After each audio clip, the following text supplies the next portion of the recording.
L'histoire militaire européenne du Moyen Âge tardif est profondément marquée par l'apparition et la diffusion de la poudre à canon. Importée depuis la Chine, où elle avait été inventée au Xe siècle, la poudre à canon a révolutionné la guerre en modifiant radicalement les techniques de combat, les stratégies et même les structures politiques des États européens. Son introduction en Europe entre le XIIIe et le XVe siècle représente un tournant technologique majeur, comparable à l'invention de l'imprimerie ou à la navigation à compas. Comprendre ce processus implique de retracer ses origines, son adaptation par les Européens et ses impacts sur la guerre et la société médiévale. 1. Origine de la poudre à canon et transmission vers l'Europe. La poudre à canon, initialement appelée feu noir, fut développée par les alchimistes chinois à la recherche de substances immortelles et d'élixirs magiques. Composée de salpêtre, nitrate de potassium, de soufre et de charbon de bois, cette substance combinait des propriétés explosives et propulsives qui allaient révolutionner l'art de la guerre. La maîtrise de cette poudre, d'abord utilisée pour les feux d'artifice et les fusées militaires, permit progressivement de concevoir les premières armes à feu et canons rudimentaires. Le transfert de cette technologie vers l'Europe fut le résultat de multiples interactions entre l'Orient et l'Occident. Les routes commerciales asiatiques, notamment la route de la soie, ainsi que les contacts militaires et diplomatiques avec les mondes islamiques et mongols, furent essentiels. Au XIIIe siècle, des chroniqueurs européens mentionnent des armes inconnues lors des conflits en Orient, probablement inspirées par les inventions chinoises et adaptées par les ingénieurs arabes et persans. Ainsi, la poudre à canon arriva en Europe par le biais de la Méditerranée, de l'Espagne musulmane et de l'Italie du Nord, des zones où le commerce et le transfert technologique étaient les plus intenses. 2. Premières utilisations militaires en Europe. Les premières traces de la poudre à canon en Europe remontent au milieu du XVe siècle, mais son usage effectif sur les champs de bataille se généralise seulement à partir du début du XIVe siècle. Les premières armes européennes étaient très rudimentaires, de simples tubes en fer ou en bronze, appelés bombardes, capables de projeter des pierres ou des boulets métalliques. Ces bombardes étaient instables et peu précises, mais leur potentiel destructeur était déjà reconnu. Les villes fortifiées et les châteaux devinrent les principaux terrains d'expérimentation.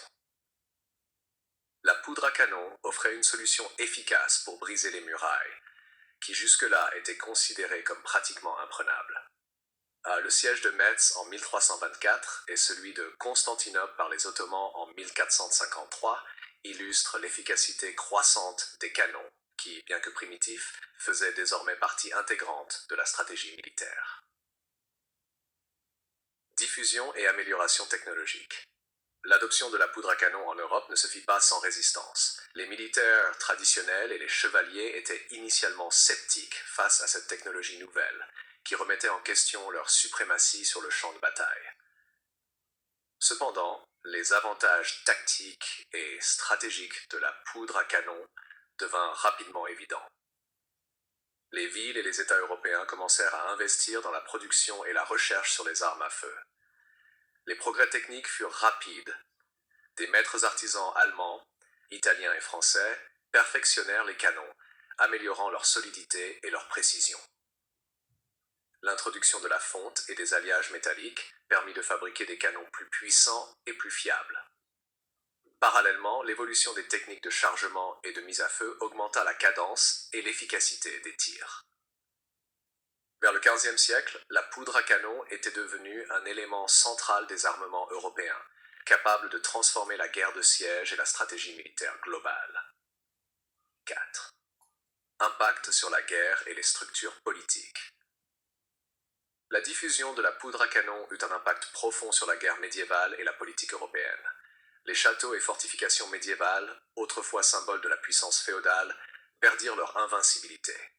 Les villes fortifiées de plus grande taille et les remparts renforcés devinrent nécessaires pour résister aux bombardes, ce qui entraîna un changement architectural et urbanistique important. Le contrôle de la poudre et des armes à feu devint un facteur crucial pour la sécurité des États et la défense territoriale. Sur le plan militaire, l'émergence de la poudre à canon favorisa la centralisation des pouvoirs. Les armées féodales traditionnelles, composées de chevaliers et de mercenaires dispersés, furent progressivement remplacées par des forces permanentes sous le contrôle direct des monarques. Les États capables de produire et d'entretenir des arsenaux modernes devinrent plus puissants, renforçant la monarchie et l'autorité centrale. En ce sens, la poudre à canon joua un rôle clé dans la transition de l'Europe médiévale vers les États modernes. Conséquences sociales et économiques. Outre ses effets militaires et politiques, la poudre à canon influença également la société et l'économie européenne. La production de poudre nécessitait des ressources spécifiques, telles que le salpêtre, le soufre et le charbon, stimulant le commerce et l'exploitation minière. Des artisans spécialisés, tels que les fondeurs de canons et les maîtres en poudre, émergèrent comme des acteurs essentiels de l'économie militaire.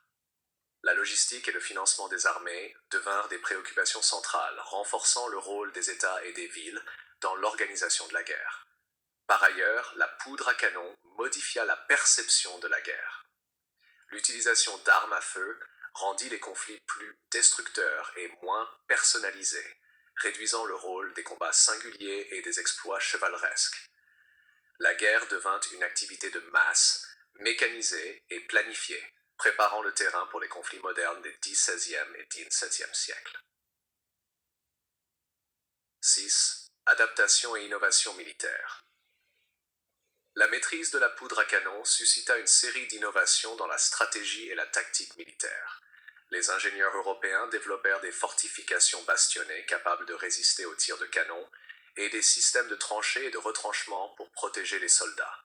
L'artillerie devint un corps militaire à part entière, nécessitant des compétences spécialisées pour le calcul de trajectoire, le maniement des pièces et la coordination des tirs. L'introduction de la poudre à canon favorisa également l'émergence de nouvelles armes légères, telles que les arquebuses et les mousquets, qui complétaient les canons sur les champs de bataille. 7. Synthèse et héritage. L'introduction de la poudre à canon en Europe constitue un exemple emblématique de transfert technologique et d'adaptation culturelle. Provenant de Chine et diffusée via le monde islamique, elle fut adoptée et perfectionnée par les Européens pour transformer les techniques militaires, la structure des États et l'économie. Elle marqua la fin de l'ère des fortifications médiévales et la naissance de la guerre moderne. Son influence se fit sentir non seulement sur le champ de bataille, mais aussi sur la société, la politique et l'économie européenne, préparant le continent à des transformations majeures lors de la Renaissance et des siècles suivants. En conclusion, la poudre à canon ne fut pas seulement un outil de guerre, elle fut un moteur de changement technologique, politique et social. L'Europe, en l'adoptant et en l'adaptant à ses besoins, réussit à transformer une innovation venue d'Orient en un levier de puissance militaire et politique, capable de remodeler le visage du continent. La poudre à canon symbolise ainsi la capacité humaine à absorber, transformer et dépasser des connaissances étrangères pour façonner son propre avenir historique.